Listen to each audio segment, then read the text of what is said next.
উপস্থিত জাতীয় নেতৃবৃন্দ, মঞ্চে এবং সামনে উপবেশনকারী আমার প্রিয় সর্বকালের শ্রেষ্ঠ সন্তান বীর মুক্তিযোদ্ধাবৃন্দ, মিডিয়া সম্মানিত বন্ধুরা, বোন এবং ভাইয়েরা, আসসালামু আলাইকুম। জিয়াউর রহমানের সম্পর্কে যুদ্ধকালীন অবস্থা যারা মুক্তিযোদ্ধারা সম্মানিত এখানে আছেন তারা অনেকে বলেছেন, প্রধান অতিথি সহ অন্যান্য যারা আছেন তারা বলবেন। আমার যেহেতু রণাঙ্গনে মুক্তিযুদ্ধের কোনো অভিজ্ঞতা নেই, ওই যুদ্ধ সম্পর্কে আমার বক্তব্যের মধ্যে কম অংশ থাকবে, এটাই হওয়া স্বাভাবিক। আমি যেখান থেকে শুরু করতে চাই সেখান থেকে মুক্তিযুদ্ধের মূল যে ফসল, যে কৃতিত্ব, সেটাকে ছিনতাই করা হয়েছে শেখ মুজিব দেশে ফেরার পরই। শেখ মুজিবের মধ্যে একটা অদৃশ্য মানসিকতা কাজ করত, যেটা হচ্ছে যে অনুপস্থিত নেতৃত্বের মধ্যে যে একটা হীনমন্যতা থাকে, এটা তার মধ্যে ছিল। রণাঙ্গনের যুদ্ধে শহীদ জিয়াউর রহমান প্রথম সেক্টর কমান্ডার, প্রথম ফোর্সেস কমান্ডার, এবং জিয়াউর রহমানের নেতৃত্বে বাংলাদেশের একটা বৃহৎ অঞ্চল শুরু থেকে শেষ পর্যন্ত মুক্তাঞ্চল হিসাবে ছিল। রৌমারীর যুদ্ধের কথা এবং রৌমারীর মুক্তাঞ্চলের কথা আমরা অনেকেই জানি। মুক্তিযুদ্ধে শহীদ জিয়াউর রহমানের ঘোষণা, তার নিজের অংশগ্রহণ এবং এই যে দুটো পয়েন্ট আমি বললাম, প্রথম সেক্টর কমান্ডার এবং প্রথম ফোর্সেস কমান্ডার, এস ফোর্স এবং কে ফোর্স আরো পরে হয়েছে, বেশ কিছুদিন পরে। এই সব কিছু মিলিয়ে শেখ মুজিব যখনই জিয়াউর রহমানের কর্মকাণ্ডের মুখোমুখি হতেন কিংবা মানুষের দিকে ভক্তি, শ্রদ্ধা, সম্মানের পরিমাপের বিষয়টি দেখতেন, তখন তার মধ্যে একটা হীনমন্যতা কাজ করত। যে হীনমন্যতার কারণে প্রাপ্যতা সত্ত্বেও, যোগ্যতা সত্ত্বেও জিয়াউর রহমানকে সেনাবাহিনী প্রধান করা হয়নি। একটু নিচ থেকে ডিঙিয়ে শফিউল্লাহ সাহেবকে করা হয়েছিল। জিয়াউর রহমান সেটাও মেনে নিয়েছিলেন।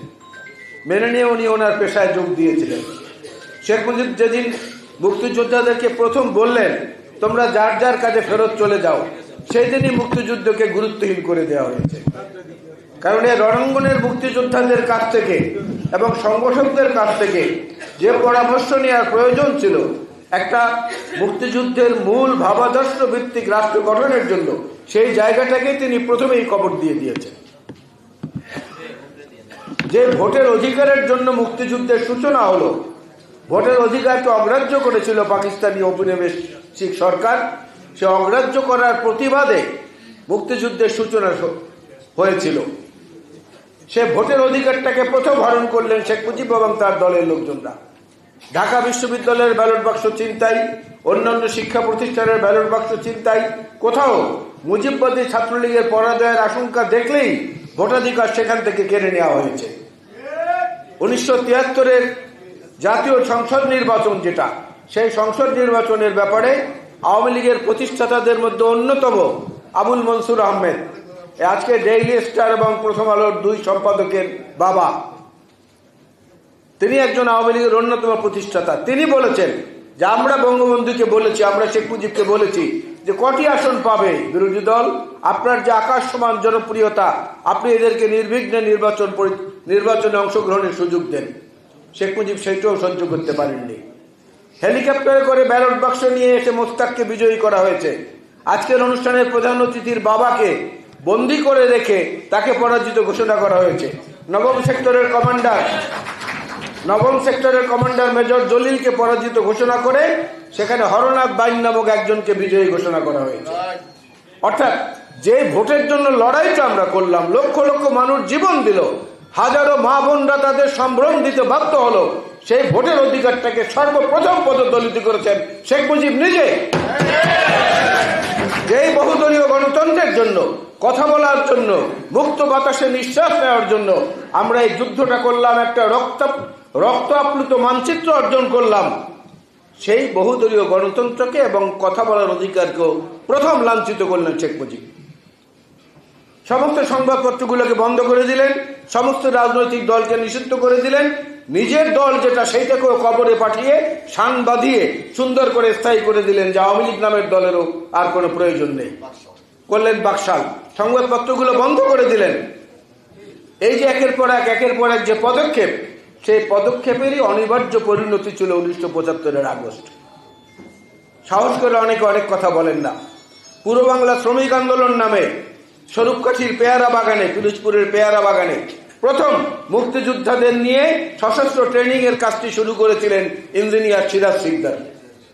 প্রথম, তার আগে কোন রাজনৈতিক দল করেনি। সেই সিরাজ শিকদারকে বিচার বহির্ভূত হত্যাকাণ্ড করে দম্ভ ভরে আবার পার্লামেন্টে শেখ মুজিব বলেছিলেন, কোথায় সিরাজ শিকদার?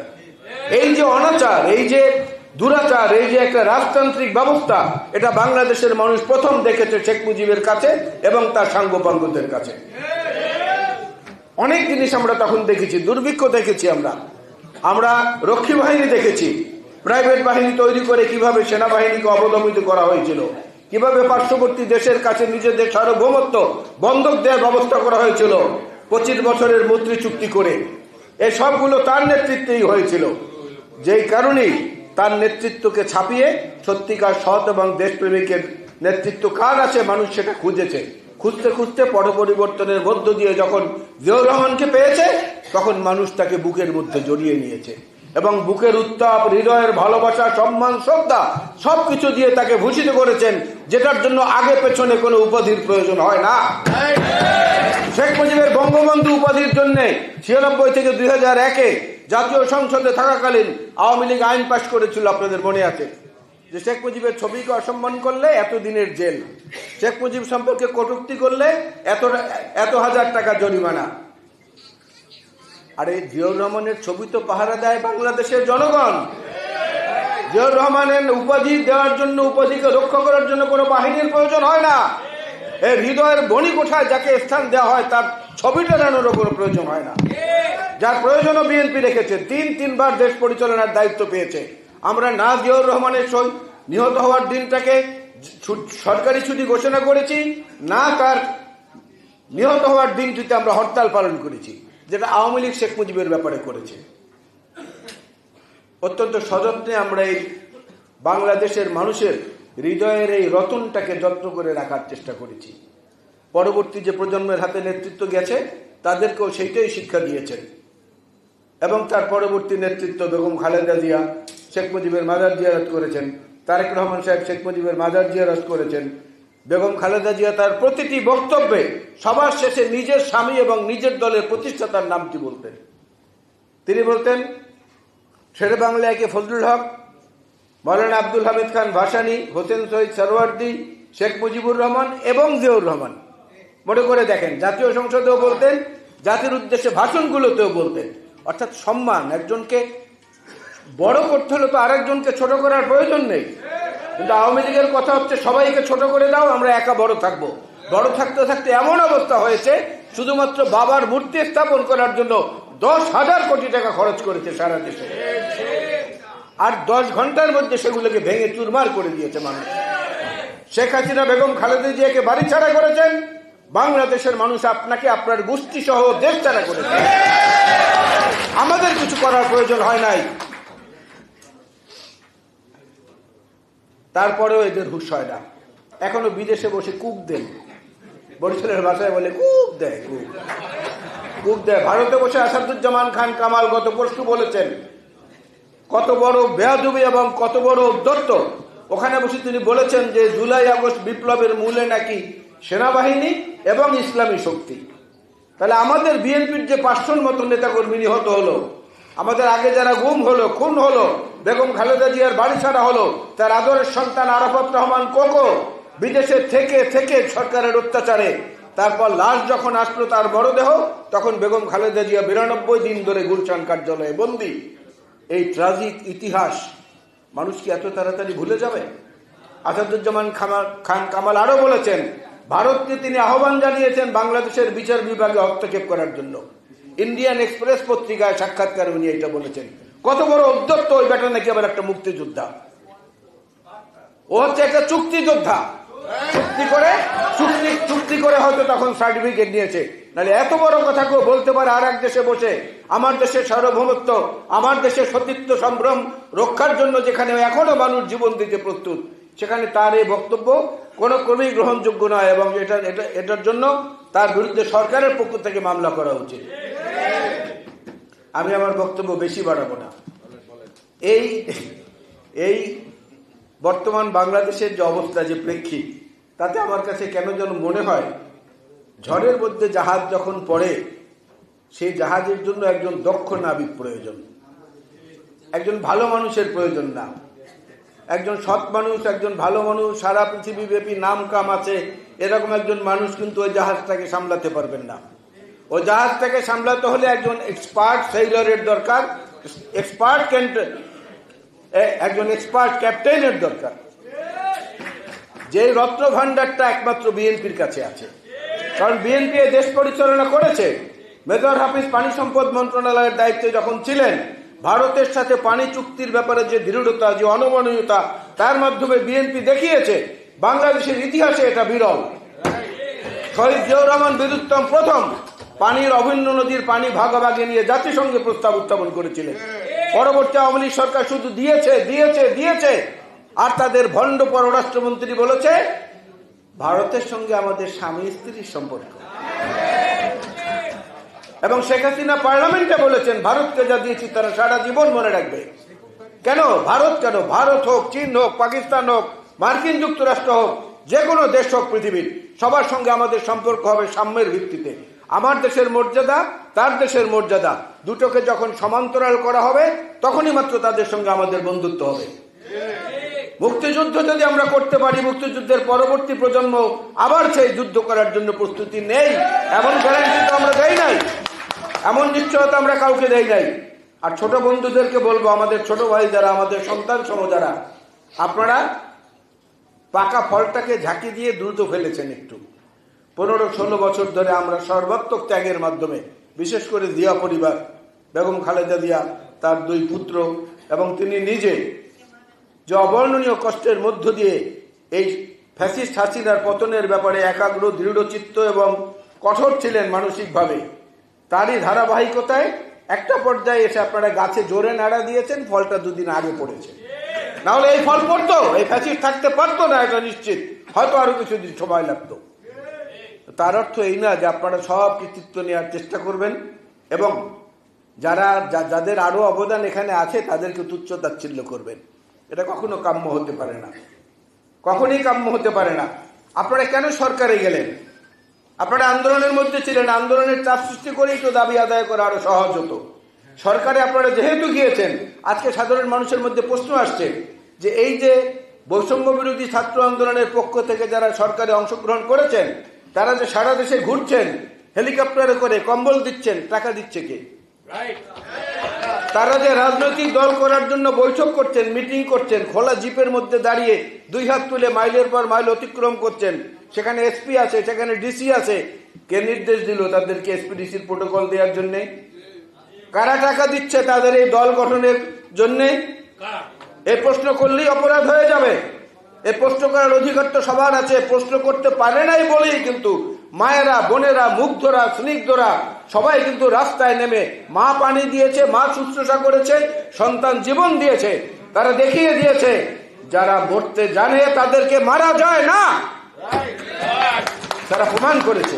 আবার প্রমাণ করতে পারবে না এমন নিশ্চয়তা কিন্তু নাই। সুতরাং নিজেদেরকে সবকিছুর ঊর্ধ্বে ভাবাটা আপনাদের ঠিক হচ্ছে না। জাতির মধ্যে যদি বিভাজন সৃষ্টি করেন, আওয়ামী লীগের কুকীর্তিকে চাপা দেওয়ার অপচেষ্টা করা হবে। যত বিভাজন করবেন অত মানুষের মনের মধ্য থেকে দৃষ্টি সেদিকে আকৃষ্ট হবে। আওয়ামী লীগের কুকীর্তি কিন্তু ধীরে ধীরে ধীরে ধীরে পারদের মতো নিচে নেমে যাবে। এই বিভাজনটা সৃষ্টি করেন না দয়া করে, কারণ ফ্যাসিস্ট আওয়ামী লীগ এই দেশে যা করে গেছে 1000 বছরের ইতিহাসের মধ্যেও সেটা লিখিত থাকবে। আর আপনারা যে বিভাজন সৃষ্টি করছেন বন্ধুরা, এই বিভাজনের মধ্য থেকে ওইটা নিচে পড়ে যাচ্ছে। আমাদের ঝগড়াটা, আপনাদের ঝগড়াটা মিডিয়ায়, পত্রিকায় বেশি করে আসছে। বৈষম্য বিরোধী ছাত্র আন্দোলনের সমন্বয়কদের কার্যালয়ে নিজেরা কেন মারামারি করেন? কেন তাতে আহত হয়? নরসিংদীতে গতকাল আওয়ামী লীগের 2 পক্ষের সংঘর্ষে নরসিংদীর রায়পুরায় 3 জন নিহত হয়েছেন, আরো 2 জন আশঙ্কাজনক অবস্থায় হাসপাতালে আছেন। কেন হচ্ছে এগুলো? ডক্টর ইউনূস সাহেব তো নিউ এজেন্ট নুরুল কবিরের সঙ্গে সাক্ষাৎকারে বলেছেন, আমার পছন্দের এবং কাছের মানুষদেরকে নিয়ে আমি সরকার গঠন করেছি। দুষ্ট লোকেরা বলে এটা নাকি চট্টগ্রাম সমিতি, আবার কেউ কেউ বলে যে না, এটা গ্রামীণ ব্যাংকের একটা শাখা। যাই হোক, ডক্টর ইউনূসকে আমরা শ্রদ্ধা করি, সম্মান করি, ভালোবাসি এবং সেই সমর্থন এখনো বিএনপির পক্ষ থেকে অব্যাহত আছে। নির্বাচনের ব্যাপারটা আমরা বারবার বলছি এই কারণে যে নির্বাচনের বঞ্চনা থেকে ৭৩ এবং পরবর্তীতে আওয়ামী লীগের আমলে 2014, 18 এবং 2024-এ যা হয়েছে, মানুষ সেই ইতিহাসের তিক্ত অভিজ্ঞতা থেকে নিজেদের ভোটাধিকারটা প্রয়োগ করতে চায়। আর একটা নির্বাচিত সরকার যত শক্তি নিয়ে সুসময় দুঃসময় সবগুলোকে নিজেদের সঙ্গে সংহত করতে পারবেন, একটা অন্তর্বর্তীকালীন সরকার সেটা পারবেন না। এটা বুঝতে হবে, এটা বাস্তবতা। সুতরাং নির্বাচিত সরকার যত দ্রুত আসবে অত দ্রুত মঙ্গল হবে। না হলে ওই যে আমাদের নেতা তারেক রহমান সাহেব বলেছেন, সরকার এবং সংস্কার এবং সংসার দুইয়ের মধ্যে একটা দ্বন্দ্ব তো শুরু হয়ে গেছে দ্রব্যমূল্য বৃদ্ধির কারণে। আর সংস্কারের কথা আমাদের মধ্যে অনেক বক্তা বলেন যে 31 দফা আমরা 2 বছর আগে দিয়েছি। না, আমরা এই সংস্কার প্রস্তাবনা দিয়েছি আরো 6 বছর আগে। বেগম খালেদা জিয়া 2030 ভিশনে প্রথম বলেছেন, জাতির সামনে, মিডিয়ার সামনে প্রথম বলেছেন যে দ্বিকক্ষ বিশিষ্ট সংসদ হবে, প্রধানমন্ত্রী এবং রাষ্ট্রপতির ক্ষমতার মধ্যে ভারসাম্য হবে এবং জাতীয় পর্যায়ে জাতীয় সরকারের ভিত্তির মতো করে সমস্ত ব্যবস্থাগুলো গ্রহণ করা হবে। সুতরাং সংস্কার উপহার দিয়েছে বিএনপি, স্বাধীনতার ঘোষণা দিয়ে যুদ্ধ যেভাবে করেছে বিএনপি, সংস্কার উপহার দিয়ে সংস্কার বাস্তবায়ন করবে সেইভাবে বিএনপি তাদের সঙ্গে নির্বাচিত সরকারের মাধ্যমে। এবং সেই ক্ষেত্রে মুক্তিযোদ্ধাদের কাছ থেকে 1971-এর যে প্রেরণা, যে সাহস, যে দৃঢ়তা, সেইটা আমরা ধান নিয়ে, আমার সেই শক্তি নিয়ে আমরা সম্মুখে এগিয়ে যাব। তাহলেই আজকের এই আলোচনা সভার সফলতা আসবে বলে আমি মনে করি। আপনাদের সবাইকে আবারও ধন্যবাদ। আল্লাহ হাফেজ। বাংলাদেশ জিন্দাবাদ। শহীদ জিয়া বীরুত্তম অমর হোক। দেশনেত্রী বেগম খালেদা জিয়া জিন্দাবাদ। জনাব তারেক রহমান জিন্দাবাদ। জাতীয়তাবাদী মুক্তিযোদ্ধা দল জিন্দাবাদ। আসসালামু আলাইকুম।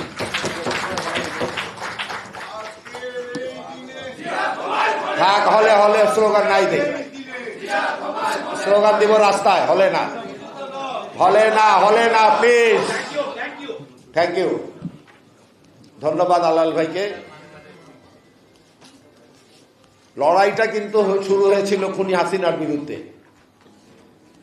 আলাল ভাই যেমন বললেন, গত 16 বছর খুনি হাসিনার বিরুদ্ধে লড়াই সংগ্রাম করতে গিয়ে আমাদের দলে অনেক নেতাকর্মী গুম হয়েছে, খুন হয়েছে। আজকে ইলিয়াস আলীর নাই, চৌধুরী আলম, আমাদের ছাত্র দল, যুব দলের অনেক অসংখ্য নেতাকর্মী গুম খুনের শিকার হয়েছেন। 16 বছরে লক্ষ লক্ষ বিএনপির কর্মী মাথায় হুলিয়া নিয়ে, মামলা নিয়ে পলাতক জীবনযাপন করেছে। চাকরি করতে পারে নাই, ব্যবসা করতে পারে নাই, বিয়ে করতে পারে নাই। তারপরেও খুনি হাসিনার বিরুদ্ধে যখনই বিএনপি ডাক দিয়েছে, লক্ষ লক্ষ মানুষ জমায়েত হয়ে সেই ডাকে সাড়া দিয়ে খুনি হাসিনার বিরুদ্ধে লড়াই অব্যাহত রেখেছিল বন্ধুরা। তারপর জুলাই আগস্ট, যারা মনে করেন এই 24-এর স্বাধীনতা নূতন স্বাধীনতা, তাদেরকে বলবো হুঁশিয়ার হয়ে যান। মুক্তিযুদ্ধকে ছোট করার অপচেষ্টা করবেন না। 71 সালে যারা প্রত্যক্ষভাবে স্বাধীনতার বিরোধিতা করেছিল, রাজাকার আলবদর বাহিনী বানিয়ে মুক্তিযোদ্ধাদেরকে হত্যা করেছিল, আমার মামনের উপর নির্যাতন করেছিল, অত্যন্ত সুকৌশলে তারা আজকে সমস্ত দুর্নীতি, সমস্ত লুটপাটের দায় দায়িত্ব বিএনপির উপর চাপাতে চায়। সমন্বয়কদেরও দেখি কেউ কেউ বলেন এই আন্দোলনে জামাত শিবিরের অংশগ্রহণের কারণে সফলতা লাভ করেছে। তাদেরকে বলতে চাই, আমাদের ধৈর্য দেখেছেন, আমাদের সহনশীলতা দেখেছেন, বিএনপি নেতাদের ত্যাগ দেখেছেন। বিএনপি নেতাদেরকে অবজ্ঞা করে যদি মনে করেন বাংলাদেশ সামনের দিকে আগাবে, আপনাদেরকে বলতে চাই আপনারা ভুল পথে হাঁটছেন। যেদিন খালেদা জিয়া নির্দেশ দিবেন, যেদিন তারেক রহমান নির্দেশ দিবেন, দেখতে পারবেন বিএনপি কত জনপ্রিয় দল। এই কোন ষড়যন্ত্রই বিএনপিকে রাজনীতির মাঠ থেকে ছোট করতে পারবেন না বন্ধুরা। এই যে খুনি হাসিনা জিয়াউর রহমানের মাজার উঠিয়ে দেন, তার খেতাব প্রত্যাহার করেন, কত ষড়যন্ত্র করলেন। জিয়াউর রহমান কি আছে না নাই? অনেক গভীরে, মানুষের হৃদয়ের গভীরে পতিত শহীদ রাষ্ট্রপতি জিয়াউর রহমান বীরুত্তমের নাম বন্ধুরা। কারণ তার সততা, তার কর্মদক্ষতা, তার যে পররাষ্ট্র নীতি, তার যে পদক্ষেপগুলি আজকে বাংলাদেশকে অর্থনৈতিকভাবে শক্তিশালী করেছেন, সেটাই কিন্তু বাংলাদেশের সবচেয়ে বড় পাথেয়। এবারে আপনাদের সামনে বক্তব্য রাখবেন যুদ্ধকালীন কমান্ডার, আমাদের প্রিয় নেতা, যিনি সারা জীবন বলেন উজান বাইছে, উজান বাওয়ার তো বুঝেন না, সবসময় স্রোতের বিরুদ্ধে সাঁতার কেটেছেন, আমাদের চেয়ারপারসনের উপদেষ্টা মন্ডলীর অন্যতম সদস্য, তুখোর বক্তা, আমাদের শ্রদ্ধেয় অ্যাডভোকেট ফজলুর রহমান এবার আপনাদের সামনে বক্তব্য রাখবেন।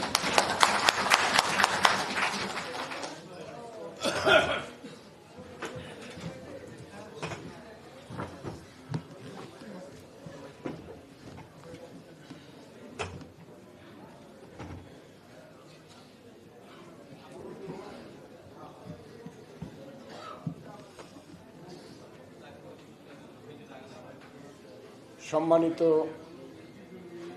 বীর মুক্তিযোদ্ধা বন্ধু সভাপতি,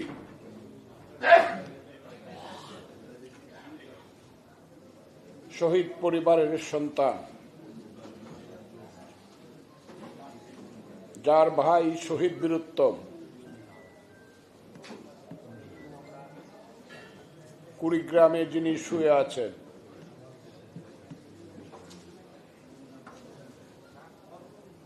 আমার বন্ধু জনাব ইশতিয়াক কাজী জুলফার, আজকের সবার প্রধান অতিথি মুক্তিযুদ্ধের বীর বিক্রম, এক সময়ের ঢাকার মাঠের বিখ্যাত ফুটবল প্লেয়ার, যার খেলা আমি প্রায় প্রতিদিন দেখেছি,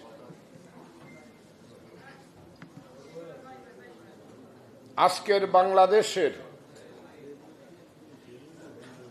মুক্তিযুদ্ধের পক্ষের অত্যন্ত সাহসী নেতা, বিএনপির স্থায়ী কমিটির সদস্য জনাব হাফিজউদ্দিন আহমদ বীর বিক্রম, আমার আরেক ভাই মুক্তিযোদ্ধা, ঢাকা সিটি সহ বাংলাদেশের অন্যতম নেতা জনাব আব্দুস সালাম,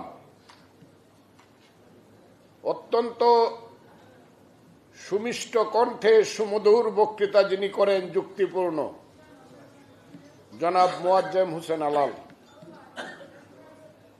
আমার দীর্ঘদিনের সাথী মুক্তিযোদ্ধা সাদেক ভাই সহ নেতৃবৃন্দ, আমার ভাইয়েরা, 60 বছর রাজনীতি করি, আরেকটু বেড়েছে সময়টা, 15 বছর হাসিনা বিরোধী বক্তৃতা করেছি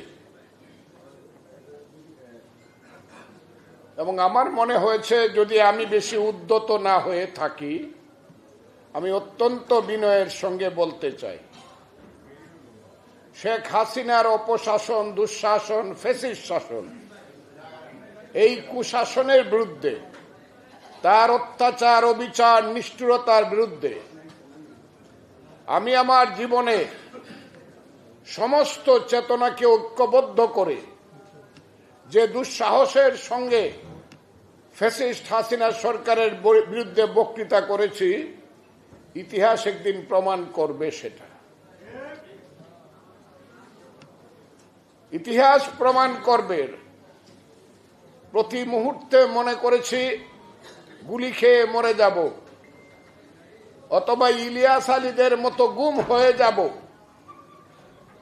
অথবা স্ত্রী পুত্র পরিজন সহ সবাইকে ধরে নিয়ে যাবে। আল্লাহর উপরে নির্ভর করে প্রত্যেক দিন বাসায় ঘুমিয়ে আছি, একদিনের জন্য পালাই নাই। কিন্তু 1 সেকেন্ডের জন্য হাসিনা বিরোধী সংগ্রামের কোনো ব্যত্যয় ঘটে নাই।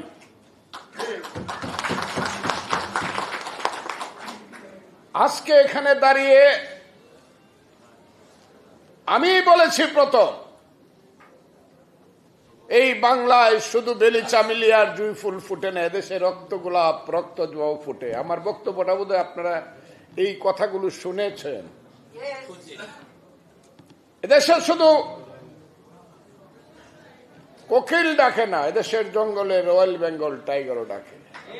আমি হাসিনাকে বলেছি, আল্লাহ যদি সত্য হয়, আল্লাহর পৃথিবী যদি সত্য হয়, তার শ্রেষ্ঠ মানব যদি সত্য হয়, সেই মানবের উপরে যে অত্যাচার করে, যে রক্ত ঝরায়, রক্তের সাগর সৃষ্টি করে, সেই হাসিনার সিংহাসন রক্তের সাগরে ডুবে যাবে।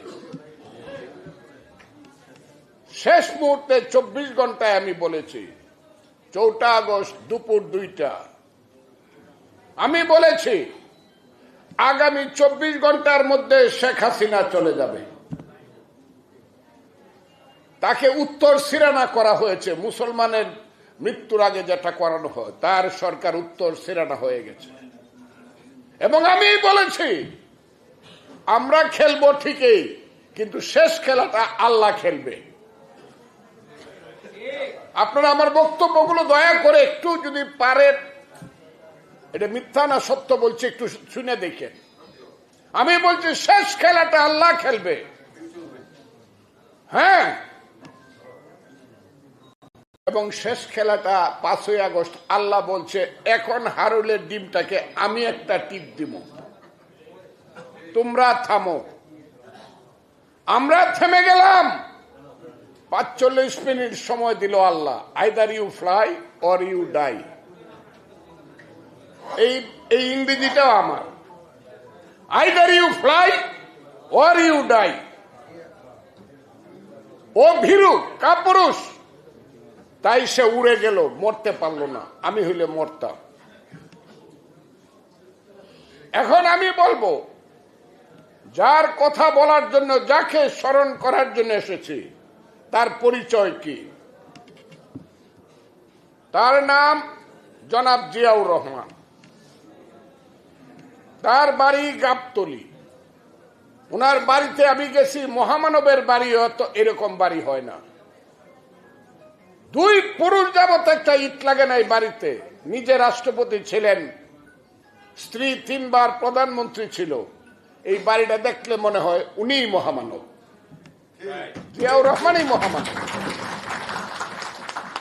সেই জিয়াউর রহমান যিনি রাজনীতি কোনোদিন করতেন না, মুক্তিযুদ্ধের সময় মেজর ছিলেন। সেই জিয়াউর রহমান আজকে পৃথিবীর কাছে পরিচিত কি নামে? 2টা নামে। 1, 71-এর মেজর জিয়া। 2, পরবর্তী সময়ে রাষ্ট্রপতি জিয়া।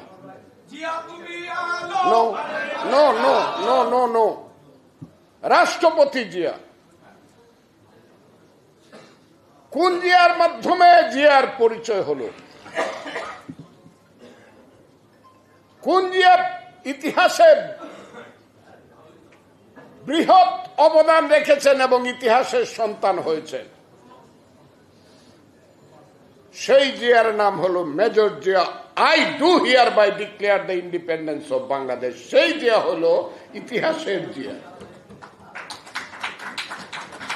মেজর জিয়া না হলে রাষ্ট্রপতি জিয়া হতো না।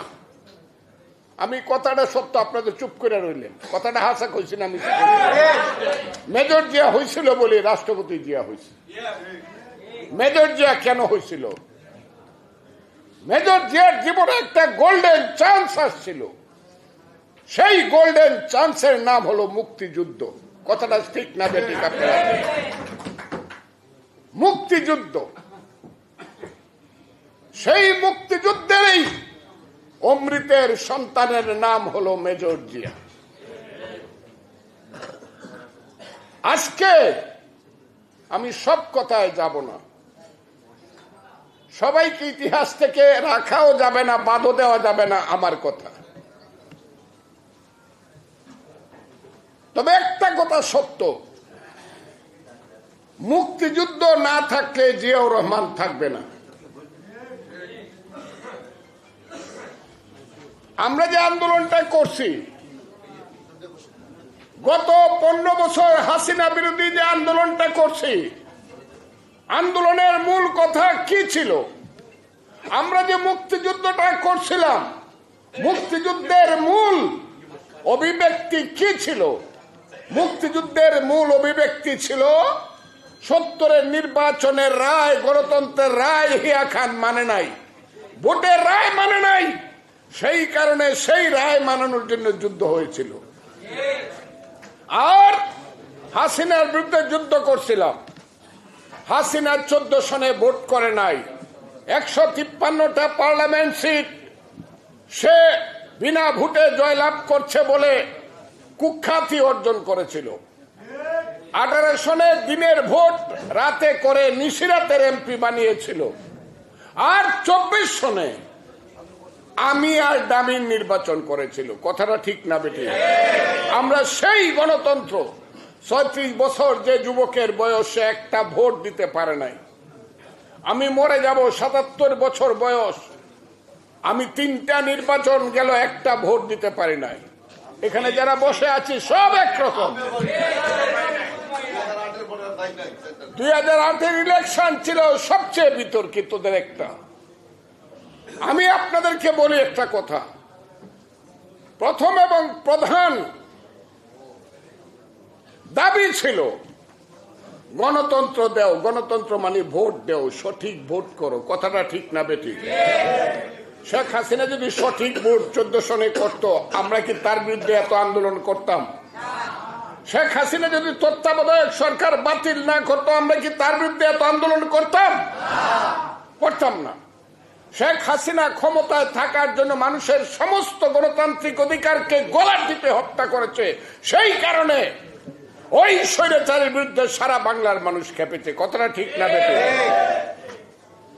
তাইলে এখন যদি কেউ বলে যে ভোট যে চায় সে ভারতের দালাল, ভোট যে চায় সে ফ্যাসিস্টের দালাল, ভোট যে চায় সে ক্ষমতা লোভী, আসলে এই কথাটা কি ঠিক? যদি ঠিক না হয়, আমাদের মহাসচিব, আমি আলাল ভাইকে জিজ্ঞাসা করলাম যে মহাসচিব যে কথাটা বললো জুলাই আগস্টে ইলেকশন দেন, সেটাকে ডিসিশন করে বললো না ব্যক্তিগতভাবে বললো? উনি বললো ডিসিশন করে বলছে। কথাটা বলছেন না আপনি? তাইলে এটা আমাদের বিএনপির ডিসিশন। আমরা ভোট চাই আগস্ট মাসে। এমনকি সালাউদ্দিন আহমদ, যিনি আমাদের স্থায়ী কমিটির সদস্য, উনি বলছে 5ই আগস্ট ভোট দেন। কথাটা বলছে না? এরপরে আপনি ইউটিউব খুলেন, পত্রিকা খুলেন, বাপ দাদার নাম নাই, সান মোল্লের বিয়াই। হ্যাঁ, সারা দিন ইউটিউবে যে গালাগালি শুনছে জনাব ফখরুল ইসলাম আলমগীর, এটা অসম্ভব কথা। জনাব ফখরুল ইসলাম আলমগীরের মতো একজন ভদ্রলোক, কথাটা ঠিক না বেটি? উবায়দুল কাদেরের সঙ্গে নামের তুলনা করলে মানুষ বলতো উবায়দুল কাদের হলো জাহান্নাম কাউয়া। সেই মির্জা ফখরুল ইসলাম আলমগীরকে তার বাপ দাদা 14 পুরুষ বোধহয় এত গালি খায় নাই, যে গালি ইলেকশন ছাওয়ার কারণে শুনতে হলো তাকে। ইলেকশন কেন চাই না? কে ক্ষমতায় থাকবে? 1 বছরের বেশি একটা অনির্বাচিত সরকার ক্ষমতায় থাকবে? যে সরকার বলে আমি তো রাজনীতি বুঝি না, তা রাজনীতি বুঝেন না, আইসেন কেন? আইসেন কেন? দায়িত্ব নিছেন কেন? আমরা তো মনে করেছিলাম আপনি বট গাছের চেয়ে উঁচু, 10টা প্রধানমন্ত্রী যোগ করলে আপনার মতো উঁচু হয় না, আপনি দেশ চালাইতে পারবেন। আপনাকে এখনো রেসপেক্ট করি। দেশ যদি চালাইতে না পারেন, এই বাচ্চা পোলাপানের কথা যদি আমাদেরকে প্রত্যেক দিন শুনতে হয়, আর যদি শুনতে হয় 47 আর 24 ছিল মুক্তিযুদ্ধ, 71 কিছু না, 71 কিছু না, 71 নাকি 2 ভাইয়ের জগ্রাফি ভাবিস। হ্যাঁ, আমার দেশের লক্ষ লক্ষ লোক শহীদ হয়ে গেল, হাজার হাজার মুক্তিযোদ্ধা যুদ্ধ করলো। সাদেকের মতো ফার্স্ট ইয়ারের ছেলেরা, তরুণেরা, কিশোরেরা তখনও যুবক হয় নাই। সালাম সাহেবের মতো সন্তানেরা তখনও যুবক হয় নাই, কিশোর তরুণেরা ওই শালদা নদীর যুদ্ধে রাইফেল দিয়ে সাতক্ষীরায় যুদ্ধ করেছে। সেই যুদ্ধটা মিথ্যা হয়ে গেল। যারা বক্তৃতা করেন, আমি বিএনপিকে একটু হাত জোর করে বলবো, নেতারা এখানে আছে, একজনে বলেছিল what Bengal things today rest of India things tomorrow. আমার কাছে মনে হয় বিএনপি টুডে বোঝা উচিত, টুমোরো না। বিএনপি যেন টুমোরো বুঝে, আজকে কথাটা আজকে বুঝে না, যেন আগামীকাল বুঝে, এটা যেন বুঝতেছে বিএনপি। আমার কাছে এটা মনে হয়। বরং আমাদের নেতা তারেক রহমান প্রথম থেকে বুঝছে যে আমরা একটা কঠিন সংগ্রামের মধ্যে পড়ছি। কথাটা শুনছেন আপনারা? উনি সবার আগে বুঝছে আগামী দিন হবে আমাদের জন্য কঠিন, আমরা হব চক্রান্তের শিকার। যদি না হই আল্লাহ ভালো, আমি আল্লাহর কাছে একদম তার বান্দা হিসাবে আমি আল্লাহর কাছে আমার সমস্ত অন্তর নিংড়ানো আমার শ্রদ্ধা সবকিছু জানাই, যদি না হই। কারণ ইরানের, আমি হাফিজ ভাইকে বলবো, ইরানের প্লটটা আমার চোখের সামনে ভেসে উঠে এই ছেলেদের কথা। যখন তারা ভিন্ন ভিন্ন কথা বলে, কি কথা বলে, প্রত্যেকটা কথার পিছনে আমি আইএস এর গন্ধ পাই, প্রত্যেকটা কথার পিছনে আমি তালেবানের গন্ধ পাই।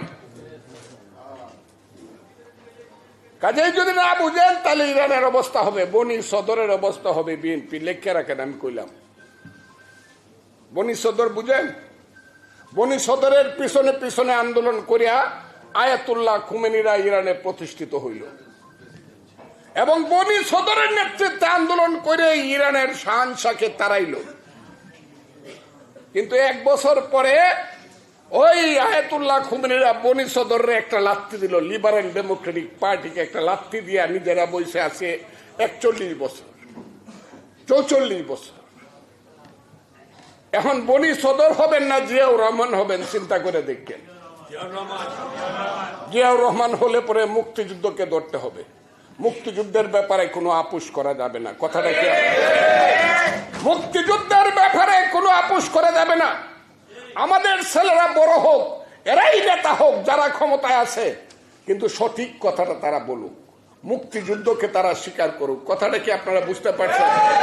ছেলেদের প্রতি আমার কোনো হিংসা নাই, কিন্তু আমি চাই আমার ছেলে সত্য কথা না বলুক, আমার ছেলে শেরে বাংলা ফজলুল হককে স্বীকার করুক, মৌলানা ভাসানী সোহরাওয়ার্দী শেখ মুজিবকে স্বীকার করুক, উসমানী শহীদ জিয়াউর রহমানকে স্মরণ করুক, খালেদ মুশাররফ 11টা সেক্টর কমান্ডারকে স্মরণ করুক। আমি চাই আমাদের ছেলেরা, আমরা যারা লক্ষ লক্ষ লোক জীবন দেওয়ার জন্য গিয়েছিলাম, সংসদ থেকে জীবন যারা দিতে গিয়েছিলাম, বাংকারে বসে বসে যারা যুদ্ধ করতাম, স্বপ্ন দেখতাম যুদ্ধ হবে, পাক বাহিনী পরাজিত হবে, বাংলার পূর্বাকাশে ঝলমল করে স্বাধীনতার রক্তিম সূর্য উঠবে, সেই দেশে গণতন্ত্র আসবে, মানুষের পেটের ভাত পরনের কাপড় আসবে, সেই দেশে অসাম্প্রদায়িক হিন্দু নয়, ওরা মুসলিম, জিজ্ঞাসে কোন জন, কান্ডারি বলো ডুবিছে মানব সন্তান আমার মার, সেই দেশ অসাম্প্রদায়িক দেশ হবে। কে হিন্দু, কে মুসলমান, কে বুদ্ধ, কে খ্রিস্টান, ধর্মের ব্যাপারে বিভেদ থাকবে, কিন্তু দেশের ব্যাপারে আমরা হব বাংলাদেশ। সেই দেশ হবে, সেই সুন্দর দেশ হবে পৃথিবীর বুকে। আমরা মাথা উঁচু করে দাঁড়াবো। রবীন্দ্রনাথ ঠাকুর বলেছিলেন, 7 কোটি সন্তানের হে মুগ্ধ জননী, রেখেছ বাঙালি করে মানুষ করেছে। না, আমরা সেদিন মানুষ হয়েছিলাম, আমরা মানুষ হতে চাই, সেই মানুষ হওয়ার জন্য যুদ্ধ করেছিলাম। আজকে যারা সারা পৃথিবীতে আমাদের মাথাকে নিচু করতে চাও, যারা সারা পৃথিবীতে মুক্তিযুদ্ধকে অস্বীকার করে লাখ লাখ মুক্তিযুদ্ধকে অপমান করতে চাও, তাদের প্রতি আমার শেষ কথা, এই পথ থেকে তোমরা বিরত হও। বাংলাদেশ চলবে মুক্তিযুদ্ধের লাইনে। কথাটা ঠিক না বেটি? হাত তুললে আমারে দেখান, তাইলে আমি বুঝবো বাংলাদেশ কোন লাইনে। মুক্তিযুদ্ধের লাইনে চলবে বাংলাদেশ। আমার রাখেন রাখেন, আমি তাই বলছি, আজকে যে দেশ যেদিকে যাচ্ছে, ইলেকশন না হলে দেশ বাঁচবে না। ইলেকশন না হলে বিএনপি আসবে না কে ক্ষমতায় আসবে সেটা জনগণ ঠিক করবে। ইলেকশন একটা হতেই হবে, নির্বাচিত সরকার হতে হবে, নির্বাচিত প্রধানমন্ত্রী হতে হবে, পার্লামেন্ট মেম্বার হতে হবে, 300 এমপি এলাকায় দাঁড়াবে, 300 নেতা। এখন কোন নেতা আছে? দেশটা অন্ধকার, বিপদে পড়লে কই যাবে কেউ জানে না। এখন আছে নেতা কারা বলেন তো দেখি, নেতা কারা বাংলাদেশে জানেন আপনারা? কোনো খোঁজ রাখেন না, বুড়া হয়ে গেছেন গা মুক্তিযোদ্ধারা। নেতা হইল সমন্বয়করা, সমন্বয়করা হলো নেতা। এইরকম বাচ্চা ছেলে, এইরকম আমার নাতির চেয়ে ছোট বাচ্চা ছেলেরা নেতা। এরা গিয়ে ডিসির সামনে বইয়া হাত নাইরা কয়, পায়ের উপরে পাও তুলে কয়, প্রজেক্টটা করেন, আমাদেরকেও কিছু দেন। এরা কলেজে ভর্তি করায়, ইউনিভার্সিটিতে ভর্তি করায়, এরা চাকরি দেয়, জীবনে কোনোদিন পলিটিক্স করে নাই। এমনকি এরা হসপিটালে পর্যন্ত কেবিন দেয়। আমি এই দেশ আন্দোলন সংগ্রাম করে চাই নাই, বলে না বিএনপি কিছু করছে নাই, তারা নাকি করছে। 5ই জুলাই থেকে 5ই আগস্ট নিশ্চয়ই ছাত্রদের অবদান ছিল, আমি স্বীকার করব অবনত মস্তকে। কিন্তু জমিতে আমার, জমিতে বীজ ফলাইছি আমি, রোয়া লাগাইছি আমি, বিএনপি হালিবাস দিছি আমি, পানি দিছি আমি, সার দিছি আমি, পাম্পের পেট্রোলের টাকা দিছি আমি, ফসল ফলাইছি আমি, হলুদ ধান হইছে, তুমি হইলা দাওয়াল, তুমি দাওয়াল কাটতে দিছো, তুমি নিবা 8 ভাগের 1 ভাগ। এটা সারা দুনিয়াতে আমার হাওর অঞ্চলে ধান কাটতে দিলে 8 ভাগের 1 ভাগ। তুমি দাওয়াল, তুমি সব নেতা না। তুমি কিসের নেতা? তুমি কোথায় ছিলা? আমি ফজলুর রহমান যখন জীবন মৃত্যু রিস্ক নিয়ে সংসপ্তকের ভূমিকায় হাসিনার বিরুদ্ধে অবতীর্ণ হয়েছিলাম, প্রত্যেকটা দিন প্রত্যেকটা মুহূর্ত মরতে পারতাম। আমরা সবাই যখন এইখানে জীবন যৌবন শেষ করেছিলাম, ওই বিএনপির কর্মীরা 15 বছর যাবৎ হাজারে হাজারে জেল খেটেছিল, শয়ে মৃত্যুবরণ করেছিল, শত শত বিএনপির কর্মী ইলিয়াস আলী সহ গুম হয়েছিল। যখন বিএনপির কর্মীদের নামে হাজারে হাজারে মামলা হয়েছিল, 50 লক্ষ বিএনপির নেতা কর্মী আসামি হয়েছিল, তোমরা কোথায় ছিলা? হ্যাঁ, আপনি কোথায় ছিলেন? ওই যে কথা কয়, 1000 বছর ধরে আমি পথ হাঁটিতেছি পৃথিবীর পথে, সিংহল সমুদ্র থেকে নিশীথের অন্ধকারে মালয় সাগরে, সেখানে ছিলাম আমি আরো দূর অন্ধকারে বিদর্ভ নগরে। আমি ক্লান্ত প্রাণে চারিদিকে জীবনের সমুদ্র সফেন, আমার এই শান্তি। এতদিন কোথায় ছিলেন? নাটুরের বনলতা সেন, কবিতাটা শোনেন না? এই যে সমন্বয়কারীরা, আমি যদি বলি আপনার তো বনলতা সেনের মতো, এতদিন কোথায় ছিলেন? নাটুরের বনলতা সেন। একদিনে আন্দোলন হয়, 1 মাসে নেতা হয়, তাইলে আমার 77 বছরের 60 বছরের রাজনীতি মিথ্যা হয়ে যাবে। এখানে যারা বসে আছে, হাফিজউদ্দিন বীর বিক্রম যেদিন যশোর ক্যান্টনমেন্ট থেকে বের হয়, অধিকাংশ সাথী মৃত্যুবরণ করেছে, রক্তের উপরে পড়ে রয়েছে অধিকাংশ সাথী। জীবনের সবকিছু উপেক্ষা করে অস্ত্র হাতে নিয়ে যুদ্ধ করে বীর বিক্রম হয়েছে। সবকে বাদ দিতে চান, বাপের নাম যে বাদ দিতে চায় সে সুসন্তান না। আমি আজকের ছেলেদেরকে বলবো, বাপের নাম বাদ দেওয়ার চেষ্টা করো না, তাইলে কিন্তু আইডি কার্ড পাইবা না। তাইলে কিন্তু আইডি কার্ড পাইবা না, কলেজ ইউনিভার্সিটিতে ভর্তি হইতে পারবে না, চাকরি পাইবে না, কারণ বাপের নাম তো লিখতে পারবে না। বাপের নাম যারা বাদ দেয় এরা সুসন্তান না। সেইটা বাদ না দেওয়ার আহ্বান জানাই। এই দেশে একটা ইলেকশন হোক, ফেয়ার ইলেকশন, ফেয়ার ইলেকশন হোক। সেই ইলেকশনে জনগণ হলো এই দেশের মালিক। কথাটা ঠিক না বেটি? মালিক ঠিক করুক তার বাড়ির পাহারাদার কাকে রাখবে। আমি আর আপনি খালি বড় বড় কথা বললে হবে। তুমি বাচ্চা মানুষ, তুমি ফখরুল ইসলাম আলমগীরের নাতির সমান, তুমি বেয়াদব। ফখরুল ইসলাম আলমগীর কথা বলার সঙ্গে সঙ্গেই তুমি বক্তৃতা করে দেখাও, আর সেই বক্তৃতার টেলিভিশন, সেই বক্তৃতা পত্রিকায় বড় করে ছাপায়, না হলে টেলিভিশন থাকবে না, পত্রিকা থাকবে না। এইসব ছেলেরা তো বাংলাও শিখছে না, ইংরেজিও শিখছে না। এই ছেলেরা কি বক্তৃতা করব? এদের বাপেদেরকে আমি 30 বছর বক্তৃতা শিখাইতে পারবো। কাজেই যারা ফখরুল ইসলাম আলমগীরদের বিরুদ্ধে বাচ্চা ছেলেরা, একটা লেভেল লাগবে। এটা যে উত্তরটা যদি আসিফ নজরুল দিত তাও মানতাম, কিন্তু নাতির সমান বাচ্চা ছেলেরা বেয়াদবের মতো কথা বলবে, আর এটা আমাদেরকে শুনতে হবে। মুক্তিযোদ্ধারা কি এটা মানেন? যদি না মানেন, দেশের জন্য সাবধান হন। আমরা যাতে ইরানের বনি সদর হয়ে না যাই, এবং জিয়াউর রহমানকে যাতে এই দেশে বীরুত্তম জিয়াউর রহমান, মুক্তিযুদ্ধের জিয়াউর রহমান, এই দেশের মানুষের আশা আকাঙ্ক্ষার সর্বশেষ ঠিকানা জিয়াউর রহমান, আর দেশ নেত্রী বেগম খালেদা জিয়া সুস্থ হয়ে আসুক, তারেক রহমান বীরের বেশে দেশে আসুক, এই কথা বলে আজকে আমি আমার বক্তব্য শেষ করি। খোদা হাফেজ।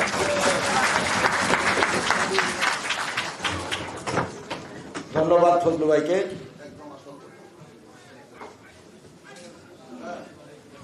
ছিচল্লিশ সালে বিভক্তের পরে 22 বছরের শোষণ নির্যাতনের বিরুদ্ধে তিলে তিলে আন্দোলন সংগ্রামের মধ্য দিয়ে শুরু হয়েছিল 1971-এর মুক্তিযুদ্ধ। আমরা সেই আন্দোলনের সমস্ত নেতাকে সবসময় গভীর শ্রদ্ধার সাথে স্বীকার করে এসেছি। বন্ধুরা, আমরা যারা অস্ত্র হাতে যুদ্ধ করলাম, পিতা মাতার সাথে কোনদিন দেখা হবে কিনা জানতাম না। আমাদের সামনে বিজয় ছাড়া কোনো বিকল্প ছিল না। বন্ধুরা, আমরা এত বড় একটা রক্তাক্ত যুদ্ধের পরেও যাদেরকে পথেও জেনে আন্দোলন সংগ্রামে রাজপথে যাদেরকে নেতৃত্ব দিতে দেখেছি, তাদেরকে সম্মানের সাথে, এখন পর্যন্ত সম্মানের সাথে তাদের নাম বলি। আমরা আমাদের পূর্ববর্তী জাতীয় নেতৃবৃন্দকে কখনো অসম্মান করে কথা বলি নাই। বন্ধুরা, তাই আজকের প্রজন্মের সন্তানদেরকে বলবো, ফজলু ভাইয়ের কথাটা মাথায় রাখবেন। 71-কে যারা মাইনাস করতে চান, বাংলাদেশ থেকে তারা মাইনাস হয়ে যাবে। সেদিন আমরা একলা ছিলাম, আজকে আমাদের সন্তান সন্ততিরাও বড় হয়েছে। বন্ধুরা, আর বাংলাদেশের স্বাধীনতা প্রিয় মানুষ শহীদ রাষ্ট্রপতি জিয়াউর রহমানকে তাদের হৃদয়ের গভীরে স্থান দিয়ে রেখেছে। বন্ধুরা, তাই বলবো, যারা 71-কে মাইনাস করতে চান, প্রস্তুত হয়ে যান। বাংলাদেশের প্রয়োজনে আরেকটা যুদ্ধ হবে, তারপরে 71-এর স্বাধীনতাকে আমরা ম্লান হতে দিব না। এবারে আপনাদের সামনে মুক্তি বক্তব্য রাখবেন অবিভক্ত ঢাকার নির্বাচিত ডেপুটি মেয়র, অবিভক্ত ঢাকা মহানগরের সাধারণ সম্পাদক হিসাবে যিনি দায়িত্ব পালন করেছেন, আমাদের প্রিয় নেতা, ঢাকা শহরের রাজনীতিকে যিনি সচল রেখেছিলেন, গতি দিয়েছিলেন খুনি হাসিনার বিরুদ্ধে আন্দোলন সংগ্রামে, এবং আজকে চেয়ারপারসনের উপদেষ্টা পরিষদের সদস্য, যিনি স্কুল জীবন থেকে রাজনীতিতে জড়িত ছিলেন, আমাদের প্রিয় নেতা, চেয়ারপারসন উপদেষ্টা মন্ডলীর সদস্য, বীর মুক্তিযোদ্ধা জনাব আব্দুল সালাম এবার আপনাদের সামনে বক্তব্য রাখছেন।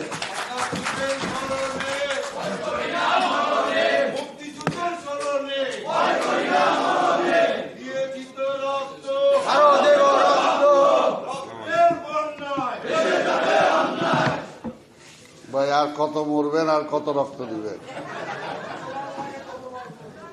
আজকে এই সভার সংগ্রামী সভাপতি, মুক্তিযোদ্ধা দলের সংগ্রামী সভাপতি, বিশিষ্ট মুক্তিযোদ্ধা জনাব উলফাত, উপস্থিত আছেন আজকে প্রধান অতিথি, আমার অত্যন্ত প্রিয় নেতা, প্রিয় মানুষ, বীর মুক্তিযোদ্ধা, সাবেক মন্ত্রী, বিএনপি স্থায়ী কমিটির অন্যতম সদস্য মেজর হাফিজউদ্দিন আহমেদ বীর বিক্রম, উপস্থিত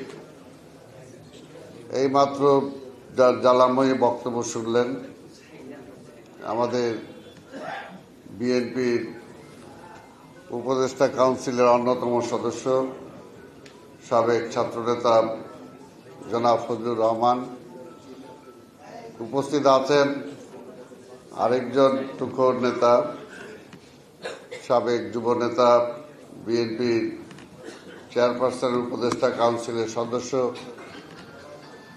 জনাব মোয়াজ্জেম হোসেন আলাল, অন্যান্য নেতৃবৃন্দ এবং আমার বন্ধু, যাকে সাথে নিয়ে একসাথে সেই স্কুল জীবন থেকে রাজনীতি করেছি, মুক্তিযুদ্ধ করেছি, যুদ্ধ পরবর্তী পর্যায়ে এই বাকশালীদের বিরুদ্ধে লড়াই করেছি। আমার সেই প্রিয় সহযোদ্ধা মুক্তিযোদ্ধা দলের সাধারণ সম্পাদক সাদেক আহমেদ খান, অন্যান্য মুক্তিযোদ্ধা ভাইরা ও বোনেরা, আসসালামু আলাইকুম। বক্তব্য অনেক হয়েছে। আসলে আলাল সাহেব আর ফজলু ভাই যতটুকু সময় নিয়ে বলছে, আমি যদি বলি এরপরে হাফিজ ভাইয়ের জন্য আর সময় থাকবে না।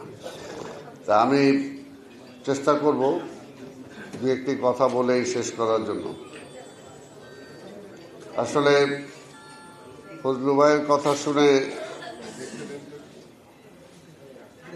নিজের মনের মধ্যে বা আমাদেরও যে যারা প্রশ্ন আসতেছে যে আজকে কেন, তাহলে এই প্রশ্নটা কেন আজকে কেন আসতেছে, এই ছেলেদের বিরুদ্ধে বলতে হচ্ছে কেন,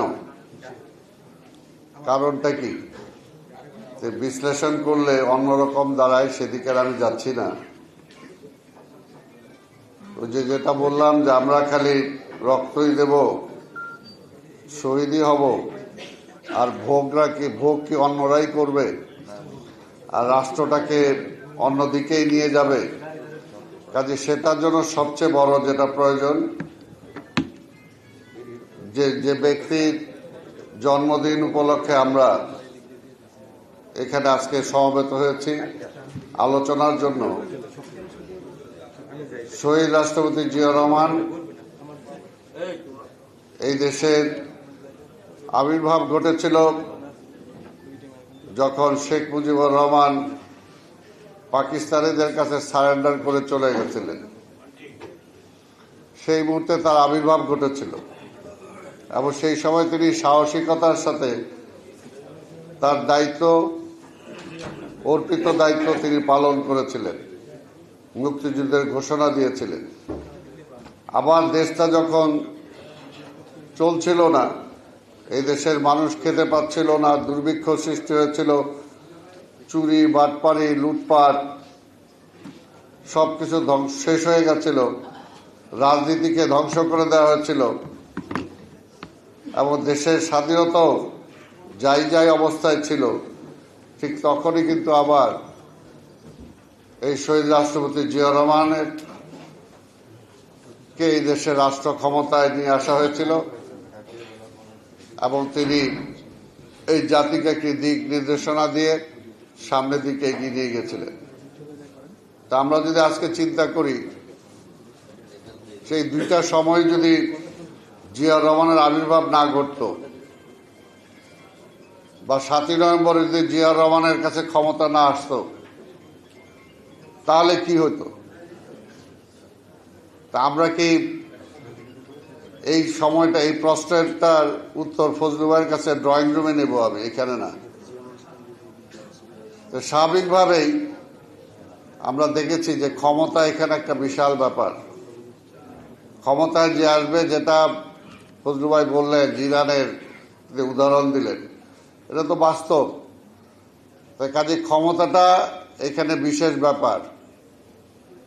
আজকে যদি আমি প্রশ্ন করতে চাই যে 5ই আগস্টে আপনার জাতীয় সরকার গঠন করলেন না কেন? আপনার তাই আজকে বলবো বিষয়গুলোকে, আমরা তো মুক্তিযোদ্ধা, আমাদের বয়স শেষ হয়ে আসছে, এখন তো প্রায় প্রতিদিনই একজন না একজন আমরা মরতেছি, আর বেশি সময়ও নাই। হ্যাঁ, শফিউল্লাহ সাহেব মারা গেছে। ইন্না লিল্লাহি রাজিউন। এই মাত্র শুনলাম আমরা যে শফিউল্লাহ সাহেব মারা গিয়েছে। ইন্না লিল্লাহি ওয়া ইন্না ইলাইহি রাজিউন। যাই হোক, আমরা তো যাওয়ার পথে। যেটা বললাম কি বললেন? 5 আগস্ট আমাদের সরকার গঠন করা জাতীয় সরকার। আজকে এটা অন্য আপনাদের কাছে না, এটা ফজলু ভাইয়ের কাছে প্রশ্ন করছি, ওনার সাথে আমার এটাও বলছি ড্রয়িং রুমে উত্তর নিব, এখানে নিব না। তো যাই হোক, আজকে শহীদ রাষ্ট্রপতি জিয়া রহমানের স্মরণে আমরা এখানে আলোচনায় সমবেত হয়েছি এবং আরেকটা প্রশ্ন করেছি, যদি 7ই নভেম্বর জিয়া রহমান সাহেব ক্ষমতায় না আসতেন তাইলে কি হতো, এই দুইটা প্রশ্ন। আজকে যেটা বলতে চাই যে শহীদ রাষ্ট্রপতি জিয়া রহমান, তার স্মরণে আজকে স্মরণ সভা। এই দেশের সংস্কার বলি, যাই কিছু বলি, সবকিছুর জন্মদাতা হল শহীদ রাষ্ট্রপতি জিয়া রহমান।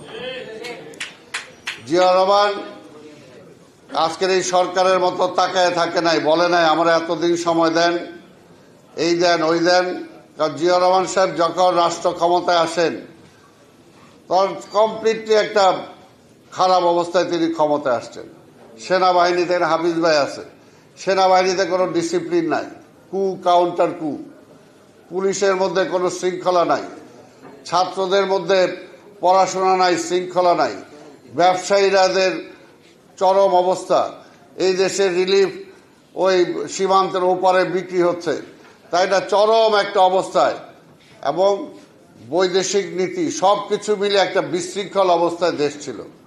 এইরকম একটা নেগেটিভ জায়গায় জিয়া রহমানকে রাষ্ট্র ক্ষমতা দেওয়া হয়েছে এবং রাজনৈতিকভাবে রাজনৈতিক দলের মধ্যে বিভেদ, রাজনৈতিক দল নাই, সব দল নিষিদ্ধ করে দেওয়া হয়েছে, আন্ডারগ্রাউন্ড পলিটিক্স একটা চরম অবস্থা। সেই অবস্থায় কিন্তু জিয়া রহমান বলে নাই যে আমাকে এগুলো ঠিক করতে হলে এত বছর লাগবে, আপনি আমার সময় দেন। জিয়া রহমান কাজ করে গেছেন, জিয়া রহমান কাজ করে গেছেন, অতি অল্প সময়ের মধ্যেই তিনি রাজনীতি ফিরিয়ে দিচ্ছেন। যে রাজনীতি শেখ মুজিব খায় ফেলছিল, সেই রাজনীতি তিনি ফিরিয়ে দিচ্ছেন, রাজনীতি করার অধিকার তিনি ফিরিয়ে দিচ্ছেন।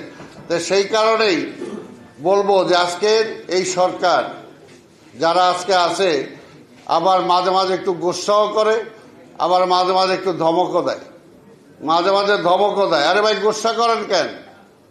গোস্সা করার তো কিছু নাই, রাষ্ট্র ক্ষমতার দায়িত্ব নিছেন, কাজে রাষ্ট্রের আপনাদেরকে দায়িত্ব দেওয়া হয়েছে যে 15 বছর আমরা ভোট দিতে পারি নাই, এই দেশের মানুষ ভোট দিতে পারে নাই, আপনাদেরকে দায়িত্বই দেওয়া হয়েছে একটা নির্বাচিত সরকারের কাছে ক্ষমতা বুঝাই দেওয়া। ওই যে আমি বললাম যে সেই সময় তো, হ্যাঁ, সেই সময় 5ই আগস্টে তো অন্যান্য রাজনৈতিক দল বিএনপিকেও বলছিল যে আসেন জাতীয় সরকার গঠন করি, কিন্তু বিএনপি বলছে না, আমরা নির্বাচনের মাধ্যমে যেতে চাই, জনগণের ক্ষমতা জনগণের কাছে ফিরিয়ে দিতে চাই। এই কারণে কিন্তু, নাহলে তো সেদিনও হইতো। বিএনপি তো ক্ষমতার চায় না, ক্ষমতায় বিশ্বাসী না, ক্ষমতায় বিশ্বাসী জনগণের, যে জনগণের ক্ষমতা জনগণের কাছে ফিরিয়ে দেওয়া। তা আজকে নির্বাচন চাইলেই বলে যে নির্বাচনের জন্য রক্ত দিচ্ছে নাকি। হ্যাঁ, নির্বাচনের জন্যই তো রক্ত দিচ্ছেন, নির্বাচনের জন্যই তো রক্ত দিচ্ছেন। কারণ হাসিনা তো নির্বাচন দেয় নাই, হাসিনা জনগণের ভোটের উপরে বিশ্বাস করে নাই, হাসিনা বিশ্বাস করছে ওই দেশ থেকে তারা ক্ষমতায় বসায় দিবে, তারা বসায় দিছে। তা আমরা তো ওইটা থেকে মুক্তি পাওয়ার জন্যই, জনগণের অধিকার যে রাষ্ট্র আমার, সেটা ছিনতাই হয়ে গেছিল, সেই ছিনতাইকৃত মানুষের অধিকার ফিরিয়ে দেওয়ার জন্যই তো আপনাদের ক্ষমতায় বসানো হয়েছে। আপনার কি ভোগ বিলাসের জন্য, ক্ষমতা ভোগ করার জন্য কি আপনাদেরকে ক্ষমতায় বসানো হয়েছে নাকি? তাহলে তো পরিষ্কার কথা, এটা মধ্যে আবার রাগ করার কি আছে, আবার গোসা করার কি আছে? ঠিক। আবার যদি মনে করেন যে হ্যাঁ নতুন দল করবেন, আমাদের নেতা তো বলছে নতুন দল করতে কোনো অসুবিধা নাই, কোনো অসুবিধা নাই, কিন্তু কালকেই রেজিগনেশন লেটারে রেজিগনেশনটা দিয়ে তারপরে রাজনীতি করেন, রিজাইন করেন। যারা রাজনীতি করতে চান ওই সরকারে বৈশা, যারা রাজনৈতিক সুযোগ সুবিধা নিয়ে দল বানাইতে চান, আজকে রিজাইন করেন। দল বানানোর জন্য, রাজনীতি করার জন্য তো এটা আমরা বলছি এটা নিরপেক্ষ, তাহলে তো ওই দিনই বিএনপি ক্ষমতা নিতে পারত। পরিষ্কার কথা, ওইখানে বৈশা দল করবেন, রাজনীতি করবেন, আবার কিছু বললে আবার বেহুশ হয়ে যাবেন। কি মির্জা ফখরুল কি বলছে, অন্যায়টা কি বলছে? আরে ভাই পরিষ্কার কথা, আমাদের তো অভিজ্ঞতা আছে, কেয়ারটেকার গভর্নমেন্টের জন্য বেগম খালেদা জিয়া প্রধানমন্ত্রী তো ছেড়ে দিচ্ছেন। এই দেশে আন্দোলন হয়েছিল যে না, কেয়ারটেকার গভর্নমেন্ট ছাড়া নির্বাচন হবে না। বেগম খালেদা জিয়া প্রধানমন্ত্রী হওয়ার পরেও তিনি নিজে কেয়ারটেকার বিল পার্লামেন্টে পাশ করছে, পাশ করার পরে সেই কেয়ারটেকার গভর্নমেন্টের কাছে ক্ষমতা দিয়ে নিজে ছেড়ে দিচ্ছে ক্ষমতা, পরে নির্বাচনে বিরোধী দলের আসনে যায় বসছে। তাহলে সেই কেয়ারটেকার গভর্নমেন্টের কি হয়েছে? লগি বৈঠা দিয়ে মানুষ মাইরা আপনার সেই কেয়ারটেকারের 12টা বাজায় দিচ্ছেন। তো স্বাভাবিকভাবে এখন তো আমাদের ভয় হয় যে আজকে এই সরকার আমরা বসাইছি, আমাদের সরকার, এই সরকার ব্যর্থ হইলে পরে কি হবে? কাজে এই সরকারে তো আমরা ব্যর্থ দেখতে চাই না। সোজা কথা, এই কারণে তো বলেছে 111 আসছিল কেন? আজকে মির্জা ফখরুল বলছে কি ভুল বলে বলাইছে? এর জন্যই বললাম যে আজকে আমরা দীর্ঘ 17টা বছর আজকে ফ্যাসিবাদকে উৎখাতের জন্য আন্দোলন করছি, এবং আমাদের বক্তব্যগুলো দেখেন, 5ই আগস্টের আগেও দেখেন আমরা কি বলছি, যে এই আন্দোলন শুধুমাত্র বিএনপির আন্দোলন না, এই আন্দোলন শুধু তারেক রহমান বা খালেদা জিয়ার আন্দোলন না, এই আন্দোলন আপনার আমার সবাইকে রাজপথে নেমে আসতে হবে। রাজপথে নেমে একটা অভ্যুত্থানের মাধ্যমে এই সরকারকে হটাইতে হবে। আমরা বলে আসছি বারবার একই কথা। আজকে সেখানে আবার অন্যায়টা কি হলো? অসুবিধা তো নাই যে আপনারা যদি মনে করেন যে কিছুই আমরা রাজনীতিবিদরা পারে নাই, আপনারা পারবেন, আর না আসেন না। তা জনগণের কাছে যাইতে ভয় কিসের?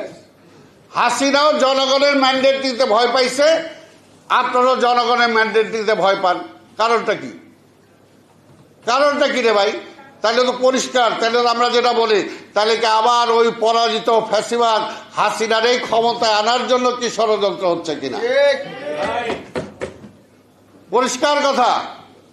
কারণ আমরা তো দেখছি যে আওয়ামী লীগের সাথে অনেকে কারা কারা মিলতেছেন, এবং বিএনপিকে ঠেকানোর জন্য কি বিএনপি নির্বাচন দিলেই আগে যেটা হাসিনা বলতো, এই নির্বাচন কেন দেব, তারেক আইসা দেশ চালাবে এর জন্য।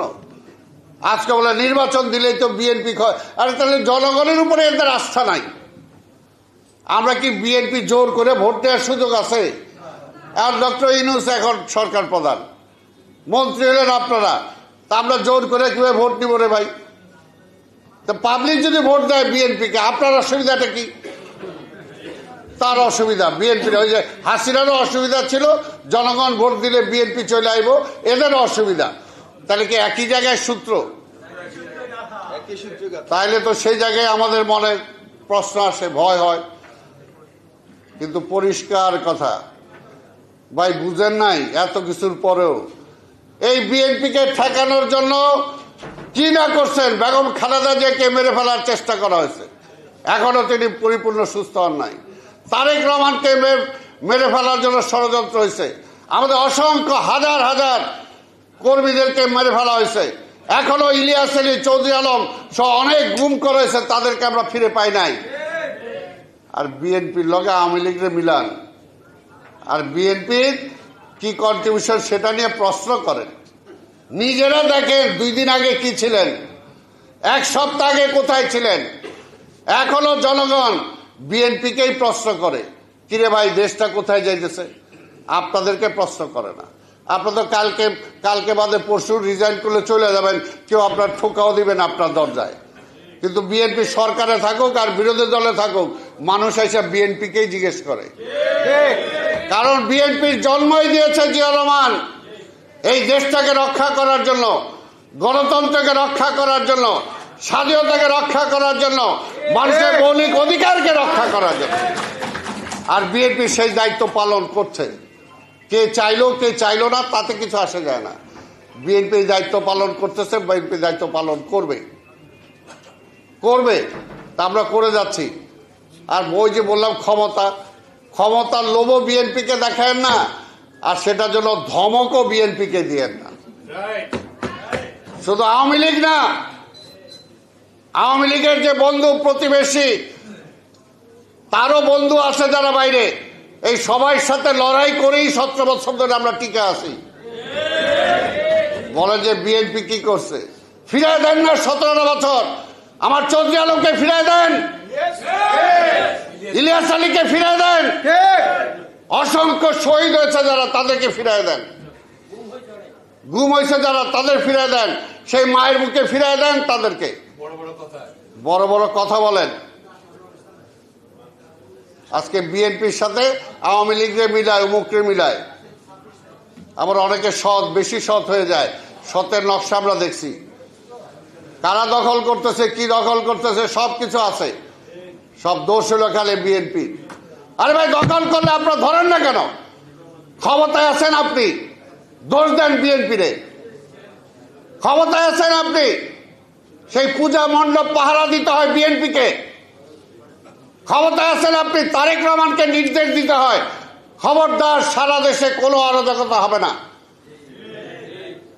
5 দিন তো পুলিশ ছিল না, পুলিশের দায়িত্ব পালন করেছে বিএনপি। পুলিশ থানায় বসার সাহস পাচ্ছিল না, বিএনপি লোকজন নিয়ে পুলিশকে থানায় নিয়ে বসাইছে। কারণ বিএনপি জানে বিএনপি দেশপ্রেমিক দল। তো সেই কারণেই আজকে বলবো, দেশের আরেকটা অরাজকতার দিকে ঠেলে দিয়েন না।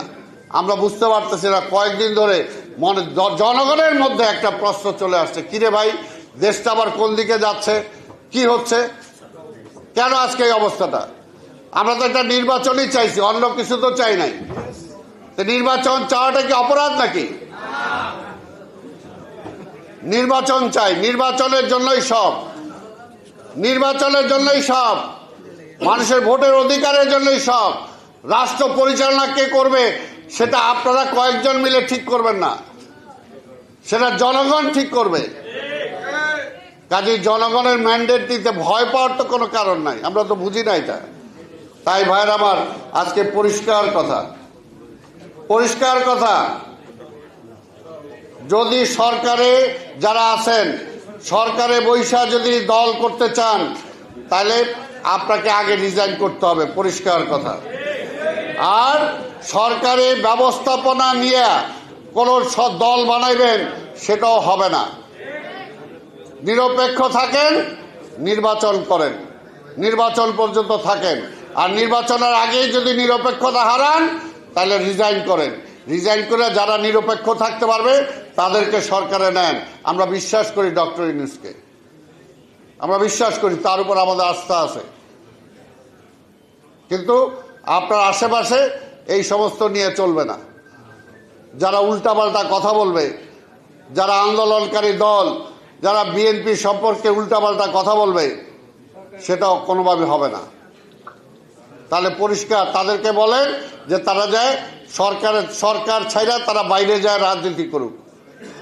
পরিষ্কার কথা, আমরা তো মানা করি নাই, রাজনীতি যে কেউ করতে পারে, সেটা করুক। আর আরেকটা বলবো আমাদেরকে, যে হতাশ হওয়া যাবে না। 17 বছর আমরা সব ত্যাগ করছি না আমরা? আরে ভাই, যে যত কথাই বলুক, নির্বাচন ছাড়া কোনো বিকল্প নাই, নির্বাচন ছাড়া বিকল্প নাই। তাই কাজেই নির্বাচন যে কোনো সময় আসবে, নির্বাচন যে কোনো সময় দিবে। নির্বাচনের জন্য প্রস্তুতি নিতে হবে। জনগণ আমাদের সাথে আছে, আমরা জনগণের সাথে আছি। কাজেই ষড়যন্ত্র করে কোনো লাভ হবে না। জাতীয় আন্তর্জাতিক ষড়যন্ত্রকে ভেদ করেই আমরা টিকে আছি। তাই ইনশাল্লাহ আমরা বিশ্বাস করি যে আমাদের নেতা শহীদ রাষ্ট্রপতি জিয়া রহমান যে পথ দেখায় গেছেন, আমাদের সেই পথেই চলতে হবে। যদি সেই জিয়া রহমানের আদর্শকে আমরা বুকে ধারণ করতে পারি, অনুসরণ করতে পারি, তাহলে এই শক্তিকে ঠেকানোর মতো কেউ নাই। কারণ সেখানে থাকবে সততা, সেখানে থাকবে ডিসিপ্লিন। যদি এই দুইটা থাকে, এই দুইটা আদর্শ, সততা আর ডিসিপ্লিন নিয়ে যদি আমি চলতে পারি, দেশপ্রেম নিয়ে যদি চলতে পারি, তাহলে স্বাভাবিকভাবে এখানে আমার হারানোর কিছু নাই। আমরা অনেক কিছু হারাইছি, কাজে সামনে আর হারানোর কিছু নাই। দেশটাকে দিতে হবে, এবং এই দেশটাকে দেওয়ার সময় এখন আসছে, দেশটাকে দেওয়ার সময় আসছে। সম্ভব সেটা আমরা তো প্রমাণ করে দিতে পারবো ইনশাল্লাহ, যে বিএনপি যদি রাষ্ট্র ক্ষমতায় আসে, অল্প সময়ের ব্যবধানে এই যে রাষ্ট্রীয় যে সমস্যা আছে, সেই সমস্যাগুলো সমাধান হবে ইনশাল্লাহ। কাজে আমরা আজকের এই দিনে আমাদের নেতা শহীদ রাষ্ট্রপতি জিয়াউর রহমানকে আমরা স্মরণ করি এবং এই দেশে আবার বলবো, এই সরকারকেও বলবো, আমরা চাই না এই সরকার ব্যর্থ হোক, আমরা চাই এই সরকার সফল হোক। তার সফলতা হইল ওইখানেই যে একটা সফলভাবে অংশগ্রহণমূলক গ্রহণযোগ্য নির্বাচন করে নির্বাচিত সরকারের কাছে ক্ষমতা অর্পণ করাটাই হলো তার সাকসেস, তার সার্থকতাটা ওইটাই। কাজে সেই দিকে হাঁটবেন এই সরকার, অন্যদের দিকে কথা শুনবেন না, অন্য চক্রান্তের সাথে শরিক হবেন না, এটাই আমরা চাই। আপনাদের সবাইকে ধন্যবাদ। খোদা হাফেজ। বাংলাদেশ জিন্দাবাদ। ধন্যবাদ আব্দুল সালামকে। ডক্টর ইউনূস এই সময় দায়িত্ব না নিলে বাংলাদেশটা কোথায় যেত আমরা জানতাম না। আমরা বিএনপির সমস্ত নেতা কর্মীরা ডক্টর ইউনূসের সরকারকে সমর্থন দিয়েছিলাম, এখনো তাদের প্রতি আমাদের আস্থা আছে। ডক্টর ইউনূসের প্রতি আমাদের আহ্বান থাকবে, আপনিও তো মুক্তিযুদ্ধে অবদান রেখেছিলেন, তাই আপনার আশেপাশে থেকে যারা মুক্তিযুদ্ধকে ছোট করতে চায় তারা আপনাকেই বিতর্কিত করতে চায়। আমরা আপনাকে বারবার আহ্বান জানিয়েছি, বিএনপির পরামর্শ নেন। বিএনপির 3 বারের রাষ্ট্র পরিচালনার অভিজ্ঞতা আছে, আপনি উপকৃত হবেন। আর যদি এই যে চ্যাংরা প্যাংরা যারা মুক্তিযুদ্ধ নিয়ে কটাক্ষ করে তাদের কথা শুনেন, আপনার সম্মান বিনষ্ট হবে, যেটা বাংলাদেশের কোন দেশপ্রেমিক মানুষ চায় না। বন্ধুরা, আমরা মনে করি আপনার নেতৃত্বে খুব অল্প সময়ে ন্যূনতম সংস্কার, যেটা না হলেই নয়, সেই সংস্কার করে একটা নিরপেক্ষ নির্বাচন দেন। যেই নির্বাচিত হোক বাংলাদেশের মানুষ আজীবন আপনাকে যাতে সম্মান করতে পারে, আমরা সেটাই কামনা করি। বন্ধুরা, এবার আপনাদের সামনে বক্তব্য রাখবেন মুক্তিযোদ্ধা দলের সংগ্রামী সভাপতি, 1971 সালে যার পুরো পরিবার মুক্তিযুদ্ধে অংশগ্রহণ করেছিল, তার বড় ভাই সম্মুখ যুদ্ধে শহীদ হয়েছিলেন, শাহাদাত বরণ করেছিলেন লেফটেন্যান্ট আশফাকুজ্জামান বীর উত্তম। তার 3 ভাই সবাই মুক্তিযুদ্ধ করেছিল। মুক্তিযুদ্ধ করার কারণে তার পিতা পাকিস্তান সেনাবাহিনীর হাতে গ্রেপ্তার হয়ে চরম নির্যাতনের শিকার হয়েছিল, যিনি গত 14-15টা বছর মুক্তিযোদ্ধা দলকে হাঁটি পা করে আজকে এই অবস্থানে নিয়ে এসেছেন। আমাদের প্রিয় সভাপতি বীর মুক্তিযোদ্ধা জনাব ইশতিয়াক আজিজুল ফতেমার আপনাদের সামনে বক্তব্য রাখছেন।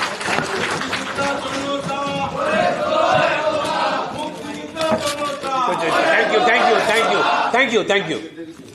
বিসমিল্লাহির রহমানির রহিম। আজকে আমরা জাতীয়তাবাদী মুক্তিযুদ্ধ দলের এই অনুষ্ঠানে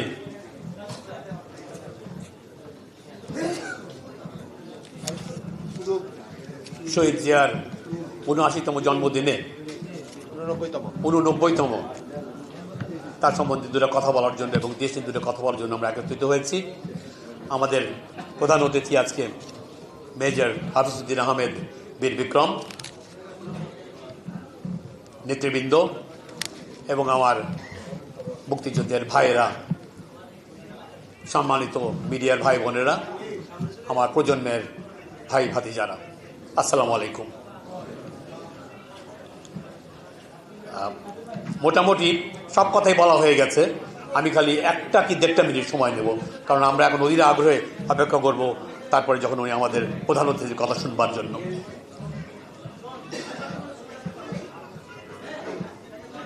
মেজর জিয়াউর রহমান যদি স্বাধীনতা ঘোষণা না করতেন তাহলে আমরা আজকে এখানে পৌঁছাতাম না। মেজর জিয়াউর রহমান, পরবর্তীতে শহীদ প্রেসিডেন্ট জিয়াউর রহমান বীর উত্তম, উনি মুক্তিযুদ্ধের ডাক দিলেন, তার মানে উনি মুক্তিযুদ্ধ। সেই কথা শুনে আমরা মুক্তিযুদ্ধে জয়েন করলাম, আমরা মুক্তিযোদ্ধা হলাম। সে না হলে মুক্তিযুদ্ধ হতো না, আমরা মুক্তিযুদ্ধ হতে পারতাম না। আজকে আমরা এত গর্ব নিয়ে গত 44 বছর কি পেলাম না পেলাম সেটা নিয়ে আমরা তর্কে যাব না, কিন্তু আমরা মুক্তিযোদ্ধা হয়ে যেভাবে চলি সমাজে সেই সম্মান আমরা পেতাম না। একজন ক্ষণজন্মা পুরুষ 42 বছর বয়সে উনি পৃথিবী থেকে চলে গেছেন। 3টা বছর এই পরিচালনা করতে পেরেছেন এই বাংলাদেশকে। তার সেই অবদান আজ পর্যন্ত, সেটার উপরে সেই যে ভিত রচনা করে গিয়েছিলেন, সেটার উপরে বাংলাদেশ আজও চলছে। সেই সব কথার মধ্যেও যাব না। তার সততা, তার দূরদৃষ্টি, তার অনেস্টি অফ পারপাস আমাদেরকে রিয়েলাইজ করতে হবে। আজকে অনেক কথা হচ্ছে মুক্তিযুদ্ধ নিয়ে, ৭১ নিয়ে, 47 থেকে চলে আসছে 2025-এ। তো এই সমস্ত কথার মধ্যে আমি যাব না, অনেক কথা বলা হয়ে গেছে, আপনারা সবাই সবকিছু জানেন। আমি আমার প্রজন্মের ভাই ভাতিজাদেরকে বলবো, তোমরা তৈরি হও। তোমাদের কাছ থেকে আশা করব যে তোমরা প্রত্যেকে এক একজন জিয়া হবে। আমাদের বয়স হয়ে গেছে, আমরা সামনে থাকব, আর তোমরা জিয়াউর রহমানের সেই দেওয়া দায়িত্ব তোমরা সামনের দিকে এগিয়ে নিয়ে যাবে। আমি আর কোনো কথার মধ্যে যাব না, অনেক কিছু বলার ছিল, সময় অনেক ক্ষেপণ হয়েছে। আজকে মুক্তিযোদ্ধা ভাইয়েরা অনেক দূর দূর থেকে এসছেন, আপনাদেরকে সামনে রেখে আমরা কথা বলি। আপনারা না আসলে আমাদের এটা পরিপূর্ণ হয় না। আপনাদের সবাইকে আমরা কথা বলতে দিতে পারি না, আমরা সবাই আপনাদের সবাইকে আমরা মঞ্চে ডাকতে পারি না। সেই জন্য আমি দুঃখ প্রকাশ করছি আপনাদেরকে। কিন্তু আমরা একটা দলে এইভাবেই চলে। কাজে আপনারা কেউ দয়া করে মনে ক্ষুণ্ণতা নেবেন না। আপনাদেরকে আপনাদের আসার জন্য সবাইকে আমার আন্তরিক শুভেচ্ছা এবং অভিনন্দন যে আপনারা বারবার আমাদের ডাকে আসেন। আমার বোনেরাও কিছু এসছে, শেরপুর থেকেও নুরজাহান আপা এসছেন, এরকম অনেকে এসছেন অনেক দূর দূরান্ত থেকে। আপনাদের সবাইকে ধন্যবাদ জানিয়ে আজকে এখানে আসবার জন্য আমার বক্তব্য এখানে শেষ করছি। বাংলাদেশ জিন্দাবাদ, শহীদ জিয়া অমর হোক, বেগম জিয়া জিন্দাবাদ, তারেক রহমান ফিরে আসবে বীরের বেশে, বাংলাদেশ মুক্তিযুদ্ধ দল জিন্দাবাদ।